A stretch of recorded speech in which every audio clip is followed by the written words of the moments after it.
जादुई सोने का पेड़।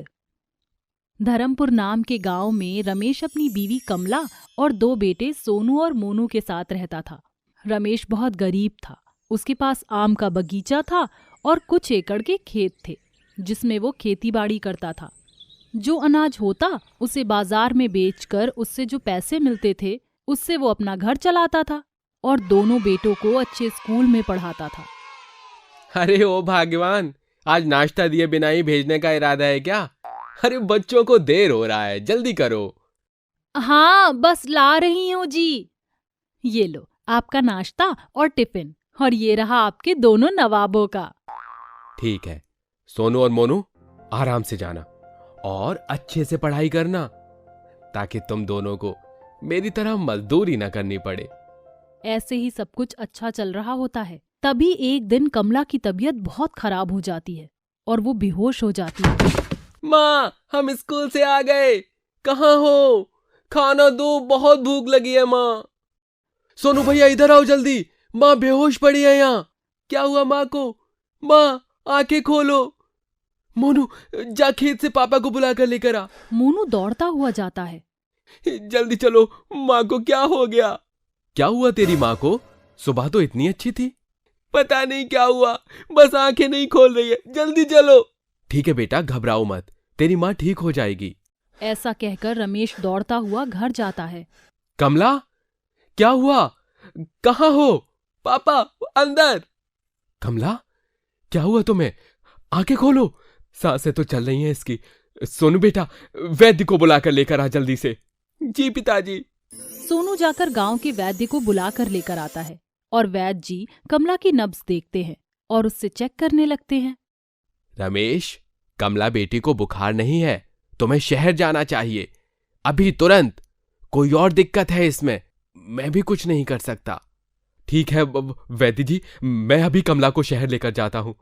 ऐसा कहकर रमेश ऑटो बुलाता है। जब तक कमला थोड़ा होश में आ जाती है, पर उसे सीने में दर्द हो रहा होता है। भगवान का शुक्र है तुमने आंखें खोली। घबराओ मत, मैं तुम्हें कुछ नहीं होने दूंगा। इतने में रमेश अस्पताल पहुंच जाता है और कमला को डॉक्टर से दिखाता है। तो बड़े डॉक्टर उससे बोलते हैं, रमेश, मैं तुम्हें जो बताने जा रहा हूं उसे सुनकर तुम घबराना मत। क्यों? क्या हुआ इसे? इन्हें हार्ट अटैक आया था।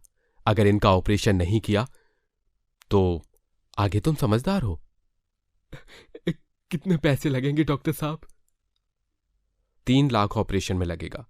उसके बाद इनकी दवाइयां और इंजेक्शन, इन सबको मिलाकर 4-4.5 लाख तक लग जाएगा। फिलहाल मैं इन्हें कुछ दवाइयां दे रहा हूं, ये इन्हें टाइम पर दे देना। जी डॉक्टर साहब। ऐसा कहकर वो घर पर आ जाता है और कमला को घर में दवाई देकर सुला देता है और अपने आम के बगीचे में जाकर एक बड़े से आम के पेड़ के पास बैठ जाता है। जब भी वो उदास होता तो बचपन से ही उस आम के पेड़ के पास जाकर बैठ जाता था और आज भी उसने ऐसा ही किया। फिर थोड़ी देर बाद घर जाता है। आप डॉक्टर की बात सुनकर परेशान हो गए ना? नहीं, मैं सोच रहा था अपनी पुश्तैनी जमीन, घर और खेत को गिरवी रख दूंगा, तब तो काम बन जाएगा। कोई जरूरत नहीं है ये सब करने की, दवाई से ही ठीक हो जाऊंगी। तुम टेंशन मत लो, मैं देख लूंगा। तुम रहोगी फिर सब कर लेंगे। ऐसा कहकर वो गांव के ठाकुर के पास अपने जमीन के सारे कागज लेकर जाता है और 4.5 लाख का लोन लेकर आ जाता है। पर वो ठाकुर चालाक होता है।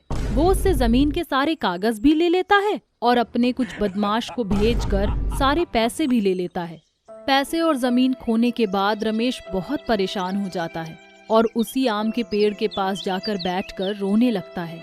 मैं अब कैसे कमला का ऑपरेशन कराऊंगा? जमीन के सारे कागज भी गए और पैसे भी, और ठाकुर को भी पैसे देने होंगे।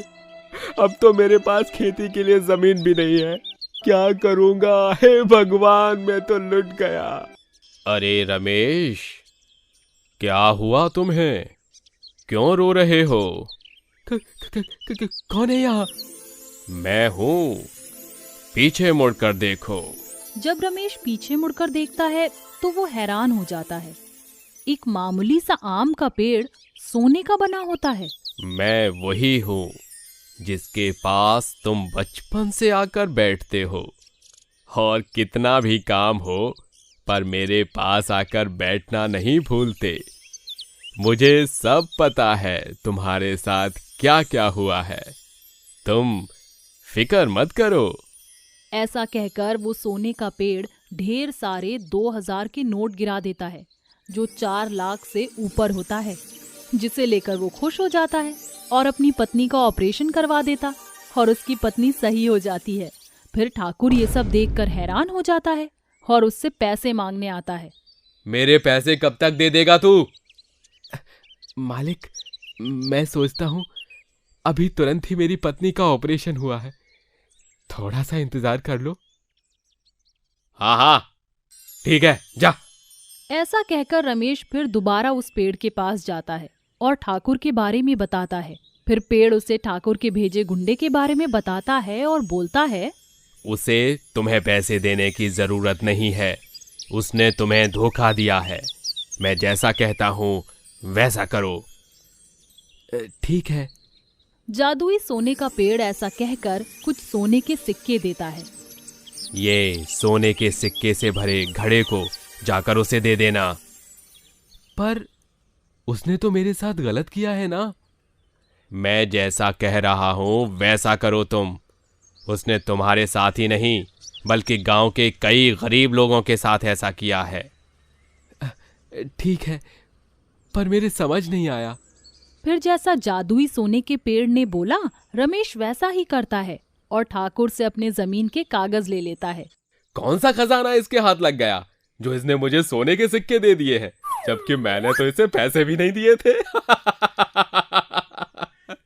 फिर ठाकुर अपने कमरे में जाकर गेट बंद करके उस मटके को खोलता है ताकि कोई देख ना ले, पर उसमें रखा सोने का सिक्का सांप बन जाता है और उसे डस लेता है, जिससे उसकी मौत हो जाती है और गांव के कई लोगों की जमीन वापस मिल जाती है। फिर रमेश सोने के जादू के पेड़ के पास जाता है। शुक्रिया तुम्हें ये सब करने के लिए। मुझे कुछ सोने के सिक्के और पैसे दे दो ताकि मैं अपने घर को सही करवा सकूं और अपने बच्चों का अच्छे स्कूल में एडमिशन करवा सकूं। ये सुनकर जादुई सोने का पेड़ ढेर सारे सोने के सिक्के और 2000 के नोट देता है और उसे बोलता है, तुम मुझसे सारे फल ले सकते हो, केला, आम, सेब, पपीता, और बाजार में खुद की फलों की दुकान खोल लो। हाँ, ये सही रहेगा। रमेश ऐसा ही करता है और अपनी पत्नी को जादुई सोने के पेड़ के बारे में बताता है, जिसे सुनकर वो भी खुश हो जाती है। और ऐसे रमेश खुद का बड़ा घर बनवा लेता है, गाड़ी खरीद लेता है और फल का खुद का व्यापार करने लगता है और ऐसे गांव का ठाकुर बन जाता है और रोज गांव वालों को पैसे, सोने के सिक्के और फलों से मदद करने लगता है, जिससे गांव के लोग भी खुश रहने लगते हैं और वो भी सबके साथ खुशी से रहता है।